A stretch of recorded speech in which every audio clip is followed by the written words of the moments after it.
2026 വർഷം ആരംഭിച്ച് വെറും 40 ദിവസങ്ങൾ പിന്നിടുമ്പോൾ ആഗോള ടെക് ലോകം വീണ്ടും ഒരു പ്രതിസന്ധിയിലാണ്.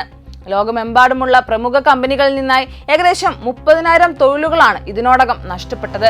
കഴിഞ്ഞ വർഷത്തെ അപേക്ഷിച്ച് കൂടുതൽ ശക്തമായ പിരിച്ചുവിടൽ നടപടികളുമായാണ് ആമസോൺ, മെറ്റ, സെയിൽസ്ഫോഴ്സ് തുടങ്ങിയ വമ്പന്മാർ ഈ വർഷത്തെ വരവേറ്റിരിക്കുന്നത്. എന്താണ് ടെക് ലോകത്ത് യഥാർത്ഥത്തിൽ സംഭവിക്കുന്നത്? ഈ വർഷത്തെ ഏറ്റവും വലിയ പിരിച്ചുവിടൽ പ്രഖ്യാപിച്ചത് ഓൺലൈൻ റീറ്റെയിൽ ഭീമനായ ആമസോൺ ആണ്. ജനുവരി അവസാനം ഏകദേശം 16,000 ജീവനക്കാരെയാണ് ആമസോൺ ഒഴിവാക്കിയത്.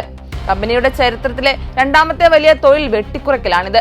പുനഃസംഘടന പൂർത്തിയാക്കുന്നതിന്റെ ഭാഗമായാണ് ഈ നടപടിയെന്നും അതിവേഗം മാറിക്കൊണ്ടിരിക്കുന്ന ലോകത്ത് ഇത്തരം ക്രമീകരണങ്ങൾ അനിവാര്യമാണെന്നുമാണ് കമ്പനിയുടെ HR വിഭാഗം വ്യക്തമാക്കുന്നത്. സോഷ്യൽ മീഡിയ ഭീമനായ മെറ്റ ഈ മാസം 1,500 ജീവനക്കാരെ പിരിച്ചുവിട്ടു. തങ്ങളുടെ നിക്ഷേപം മെറ്റാവേഴ്സിൽ നിന്നും വെയറബിൾ ടെക്നോളജിയിലേക്ക് മാറ്റുന്നതിന്റെ ഭാഗമായാണ് ഈ നടപടി. അതേസമയം സെയിൽസ്ഫോഴ്സ് ഏകദേശം 1000 ജീവനക്കാരെ നിശബ്ദമായി പിരിച്ചുവിട്ടു. layoffs.fyi നൽകുന്ന വിവരമനുസരിച്ച് മറ്റ് 26 പ്രമുഖ കമ്പനികളും ഈ 40 ദിവസത്തിനുള്ളിൽ ജീവനക്കാരെ കുറച്ചിട്ടുണ്ട്.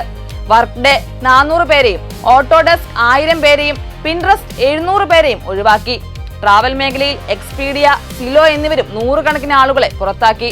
പെലോട്ടൺ തങ്ങളുടെ 11% ജീവനക്കാരെയാണ് ഒഴിവാക്കിയത്. യൂറോപ്പിലും സ്ഥിതി വ്യത്യസ്തമല്ല. നെതർലൻഡ്സിൽ ASML 1,700 തൊഴിലുകളും സ്വീഡനിൽ എറിക്സൺ 1,600 തൊഴിലുകളും വെട്ടിക്കുറച്ചു.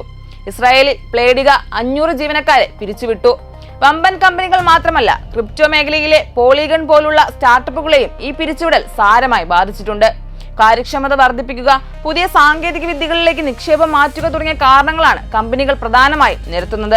എന്നാൽ ആയിരക്കണക്കിന് പ്രൊഫഷണലുകളെ സംബന്ധിച്ച് 2026 തുടക്കം അത്ര ശുഭകരമല്ല.